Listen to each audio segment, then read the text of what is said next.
न्याय दर्शन में तर्क और प्रमाण का क्या महत्व है। सेमेस्टर 4 फिलॉसफी का ये बहुत ही ज़्यादा इम्पॉर्टेंट सवाल है जिसे मैं आपको एक इजी नोट से समझाऊंगा और मेरे इस नोट्स को आप अपने एग्जाम में हूबहू लिख सकते हैं, इसलिए नोट डाउन करते जाइएगा समझने के साथ साथ। तो चलिए आंसर को डिस्कस करते हैं। पहले हम लोग परिचय से स्टार्ट करते हैं दोस्तों। न्याय दर्शन भारतीय दर्शन के 6 प्रमुख दर्शनों में से एक है। मतलब बड़ा आसान सा है दोस्तों। भारतीय दर्शन में जो 6 मुख्य दर्शन है उन्हीं में से एक दर्शन है न्याय दर्शन। इसका मुख्य उद्देश्य है सत्य को जानना और मोक्ष की प्राप्ति करना। मतलब न्याय दर्शन का 2 ही मुख्य उद्देश्य है दोस्तों। सत्य को जानना मतलब सत्य को खोजना और मोक्ष की प्राप्ति करना मतलब स्वर्ग की प्राप्ति करना। न्याय दर्शन का प्रमुख आधार है तर्क और प्रमाण। मतलब दोस्तों न्याय दर्शन का जो आधार है, जो तरीका है, वह है तर्क करना और प्रमाणित करना।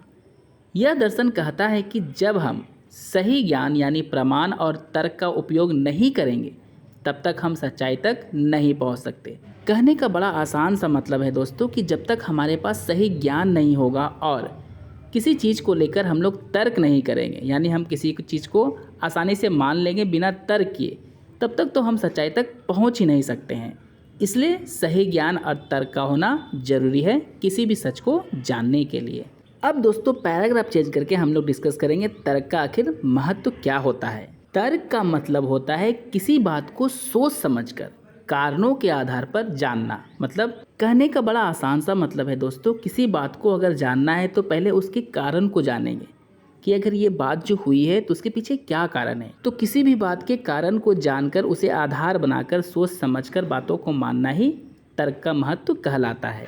न्याय दर्शन में तर्क को बहुत ज़रूरी माना गया है दोस्तों। यहाँ पे आपको क्योंकि नहीं लिखना है क्योंकि ये एक्स्ट्रा वर्ड यहाँ लिखा गया है बाय मिस्टेक। तर्क का पहला पॉइंट है दोस्तों ज्ञान की पुष्टि। तर्क से यह तय किया जाता है कि कोई बात सही है या नहीं। कहने का बड़ा आसान सा मतलब है दोस्तों, किसी बात को अगर हम लोग बिना तर्क किए बिना सोचे समझे मान लेंगे तो वो तर्क नहीं कहलाएगा और हम लोग बेवकूफ़ भी कहलाएंगे दोस्तों। जैसे कि बचपन में आप लोगों को भी कहा गया, आपने भी सुना होगा कि ये पूरी पृथ्वी शेषनाग के माथे पे टिका हुआ है, जब वो हिलता है तो धरती हिलती है। लेकिन जैसे जैसे हम लोग बड़े हुए तो पता चला कि ये तो बिल्कुल गलत है। ऐसा इसलिए हुआ दोस्तों क्योंकि हम लोग तर्क करने लगे। मतलब किसी भी बात को सच मानने से पहले हम लोग अपना दिमाग लगाने लगे कि इसमें कितनी सच्चाई है, और यही तो तर्क कहलाता है दोस्तों। दूसरा पॉइंट है दोस्तों संदेह का समाधान। अगर किसी बात को लेकर मन में संदेह यानी डाउट है तो तर्क से उसे दूर किया जा सकता है।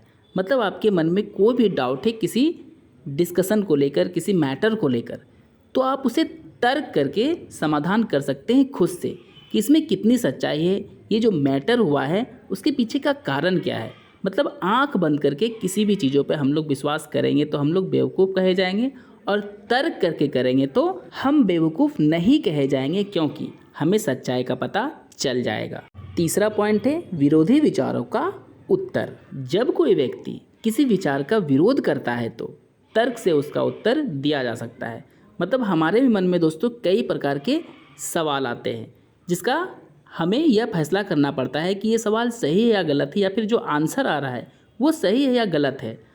तो इस सही गलत का जो फैसला हम लोग सोच समझ कर करते हैं इसे ही तर्क कहते हैं। और जब हम लोग तर्क करके किसी प्रॉब्लम को सॉल्व करते हैं तो हमारा प्रॉब्लम सही से सॉल्व हो भी जाता है दोस्तों। आई होप दोस्तों आपको तर्क का महत्व समझ में आ गया होगा। अब हम लोग डिस्कस करेंगे दूसरा नंबर पॉइंट में प्रमाण का महत्व।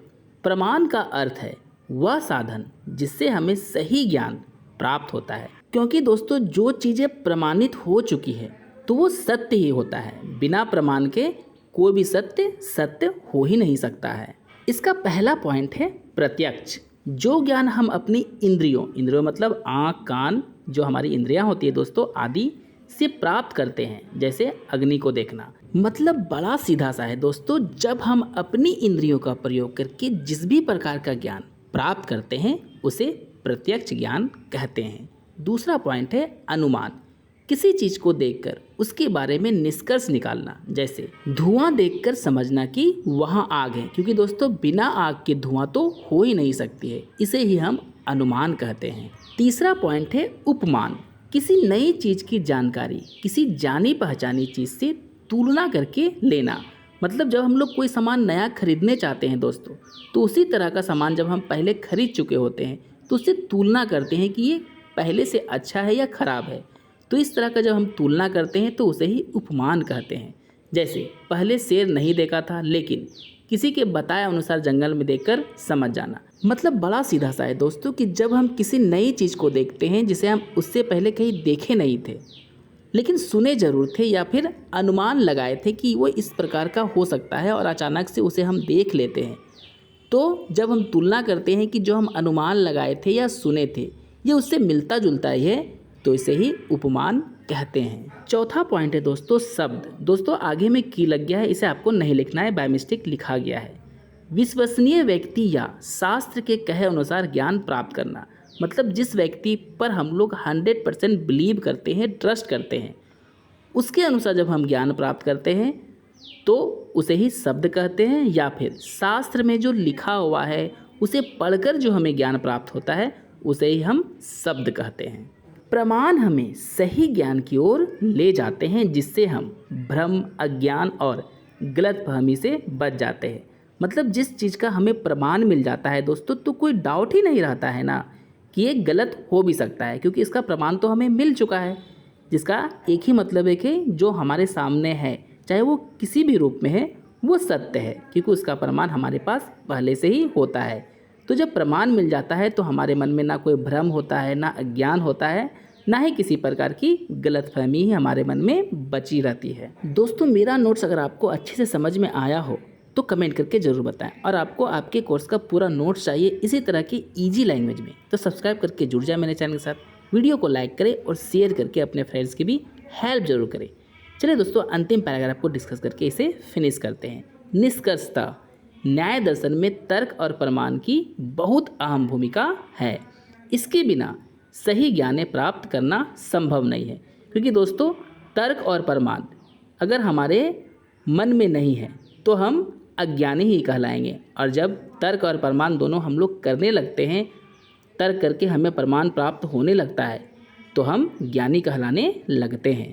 तर्क हमें सोचने की शक्ति देता है और प्रमाण हमें सही जानकारी देता है। सही बात है दोस्तों, हमें सोचने की शक्ति तभी प्राप्त होती है जब हम किसी वस्तु को लेकर तर्क करते हैं कि इसमें कितनी सच्चाई है और क्या ये गलत हो सकता है या नहीं हो सकता है। किसी बात को हमें ऐवी नहीं मान लेना चाहिए दोस्तों। दोनों मिलकर मनुष्य को सत्य की ओर ले जाते हैं, जिससे वह मुक्ति यानी मोक्ष की प्राप्ति कर सकता है।